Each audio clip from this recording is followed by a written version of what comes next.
SRP TRP exam எழுதிட்டு ரிசல்ட்டுக்கு wait பண்றத பத்தி ஒரு வீடியோ நான் போட்டிருந்தேன். ஸோ அது கமெண்ட் செக்ஷன்ல நிறைய பேர் கமெண்ட் பண்ணியிருந்தீங்க. அதுல ஒரு கமெண்ட் வந்து பேசிக் கோஆபரேட்டிவ் மேனேஜ்மெண்ட் டிப்ளமோவோ இல்ல டிகிரியோ படிக்காதவங்க இந்த தடவை எலிஜிபிள் ஆகி எக்ஸாம் எழுதியிருக்காங்க, இது நியாயமா அப்படிங்கிற மாதிரி ஒருத்தவங்க கேட்டிருந்தாங்க. ஸோ எனக்கு நியாயமா படல, என்னோட பர்சனல் ஒப்பீனியன் இது. மத்தவங்களுக்கு எப்படின்னு தெரியல, உங்களுக்கு என்ன தோணுதுன்னு கமெண்ட் செக்ஷன்ல சொல்லிட்டு போங்க. அதர் காம்படிட்டிவ் எக்ஸாம் படிச்சிட்டு இருக்கவங்க, டிஎன்பிசி குரூப் 1 குரூப் 2 அதெல்லாம் படிக்கிறவங்க வந்து இந்த எக்ஸாம் எழுதுறது எனக்கு கரெக்டா தோணல. ஏன்னா கோஆபரேட்டிவ் மேனேஜ்மெண்ட் படிச்சுட்டு அதுக்காக அந்த எக்ஸாமுக்காக வெயிட் பண்ணி எழுதும் போது அவங்க அதை ஈஸியா காம்படேட்டிவ் பண்ணி எழுதுறது வந்து எனக்கு நியாயமா படல.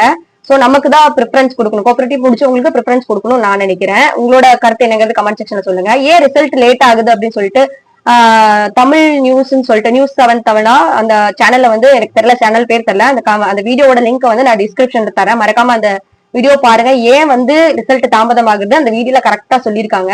மறக்காம பார்த்துட்டு கமெண்ட் செக்ஷன்ல கமெண்ட் பண்ணிட்டு போங்க. பாய்.